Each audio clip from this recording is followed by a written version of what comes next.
County, Texas. And honestly, I didn't even want to be in law enforcement. It just happened to fall upon me because when I was growing up, just like any other, black kid in the neighborhood, you was always talk negative about the police, right? So that's pretty much how it was with me as well.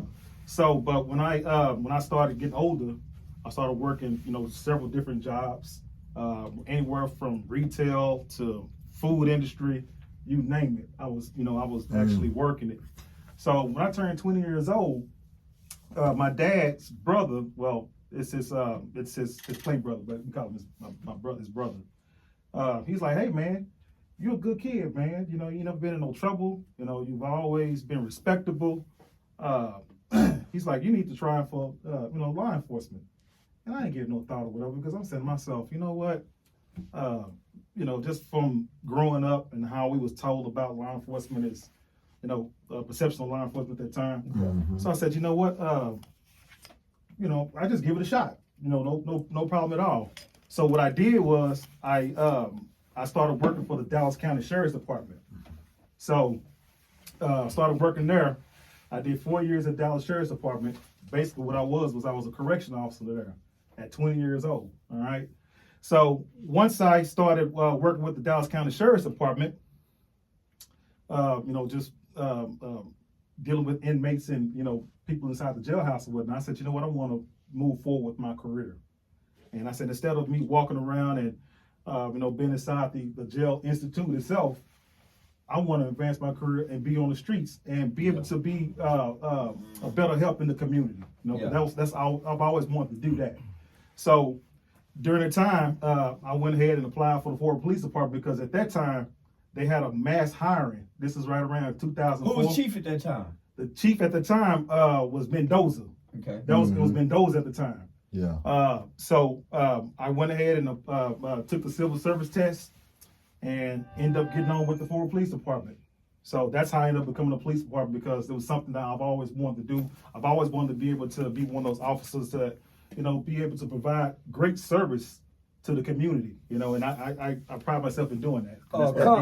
Country boy raised in a rural area. Right. Elder tell you, man, you've been a good kid, identify your good qualities and make a recommendation. And say, man, you ought to go into law enforcement. And so you do that. Right. And so you set out to be a law enforcement. So you have no preconceived notions of what you should be. Right. You just coming to do something good. Right. Absolutely. Doing something good. That's right. What was the reason that you wanted to do something good? Did you see, do you have anybody that's in your family member that you know that's been incarcerated? Have you seen any kind of police brutality? What have you seen to make you say, man, you know what? I can make a change. Right. Did you see anything going on like that in the community that you was in? Yeah. We saw,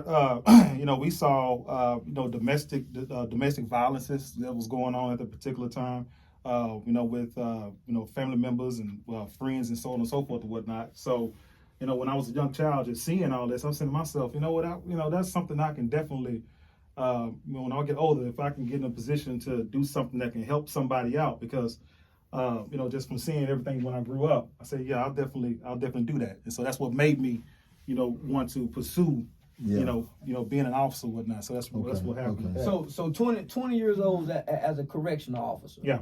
That's a lot of power with them keys in your hand. Yeah.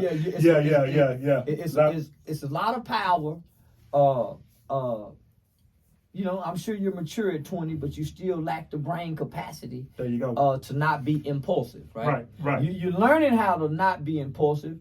But it's some days, nigga beating on the wall saying, "Fuck you, nigga, little old square ass nigga. You don't know nothing about nothing." See, they can't train you to have a response for that. No.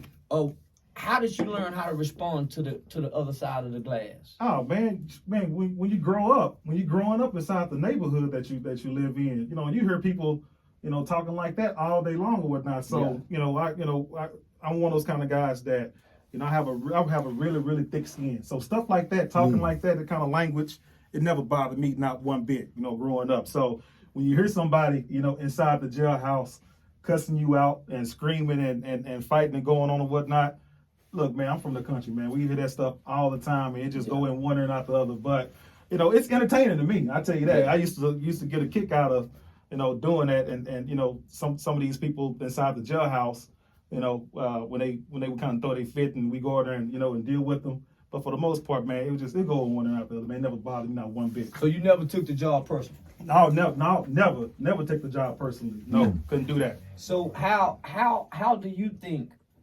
working in the county jail, working with the inmates, how do you think that prepare you to become a police officer? Man, you know, that's a good question, Charleston, because I would tell new recruits in the police department that have never had no experience in law enforcement whatsoever, that if you want to get inside, if you want to become a real effective police officer, that, you know, I would tell them all the time, start somewhere in like a jail facility. So that way you can get used to people. Yeah, so you can get used to people. Criminals, yeah. You can get used to people, because I tell you this, when I became a police officer and the correction officer and a police officer, I've had so much different training over my course of the years. I've had all kind of licenses. I've been through so many different classes. But what they don't teach you in law enforcement, and this is very important to law enforcement worldwide, is communication. There's no training at all for communication, and that's where a lot of police officers. Well, that's the barriers. That's it. That's the barrier. You're absolutely right, and that's where a lot of communication is like the number one problem in law enforcement, because that's like 90-something% of your job. That's why when they tell you to do something and you don't do it, they don't know what to do besides force. There you go. Yeah, right, exactly. right. They don't like, Absolutely. That's why they don't know that. They don't know what else to do. Right. Okay. They don't know the art of communicating. Right. Either shoot you, put the cuffs on you, or we jump on you. Right. So if I'm having a bad day, and they having a bad day because they boss been fucking with them, they lack the communication that I need for all of us to get home safely. Absolutely. Facts. Absolutely right. Facts. Absolutely Okay. right. So Absolutely it's very right. few. So what you're saying is very few officers that had communication skills. They did, yeah. There's a very few amount of officers that do actually have communication skills. Very few. All right. But like I told you, when you get to the police academy with Fort Worth Police Department, what they do is once you get inside the police department, I mean, they pretty much, it's almost like the military. They strip you all the way down. Your mama ain't shit. Your dad ain't shit. That nigga shit you think you know, they gonna get that shit up out of you. They strip you down, man, because you sometimes you're dealing with some officers or some trainees that's, you know, want to become a police officer. They never been into no fight. They probably ain't never been into no really good deep altercation with nobody, meaning verbal communication and whatnot. Probably ain't never been cussed out. Never even seen a black guy. Probably, yeah, that too. Never even been close up on a nigger. Right. So when that's when you go to police, when you come to the police academy, like I told you, they strip you all the way down and build you up how they want you to build up. Yeah. You see, when I came into the academy, I had already had, you know, the experience from growing up, you know, seeing my, you know, being a product of my environment with dealing with people and talking with people and then started working at a young age and then working inside the jails. So I already been knowing how to communicate when I got into the police department. I mean, when I got to the police academy, so I was already good there, you know, because I know how to talk to people. So when you say tear you down, typically most people aren't joining the police force late in age. It's very, very, very rare. Yeah. Because sometimes some people will come to the police department if they are like leaving a military branch or something like that. Yeah. And then they will, you know, get into, you know, the police department. But it's very rare. But very, very few citizens are waking up at 35, 36, 40 years old. Said I want to be a cop. There you go. Right. So basically what we're getting young people who are going into the academy under 25 years old. Right. Their brains are not developed. Right. So the development part of the last function to develop of their brain gets shaped by the police. You can say that, yes, sir. So they strip them. So typically most people who join the military, most people who join police, I say 3 out of 10 are confident in who they are. Mm-hmm. You know, 3 out of 10. I would say that. I would say that. That's the number there. I would say about 3 out of 10. 3 out of 10. Most are looking for an identity. Most are looking for something to validate. Right. Facts. There you go. Facts. There you go. There you go. So that's why they go to the military. Right. That's why they become firefighters. Right. They're trying to validate something. Right. So once you get in and you get accepted, you get through the academy. The academy, I guess, is the brainwashing. There it is. Yeah, it is. Yep. You're talking about between 7-8 months of nothing but being in the academy. Day in, day out. Day in and day out. You with your police academy recruits. Y'all developing friendships and bonds. Right.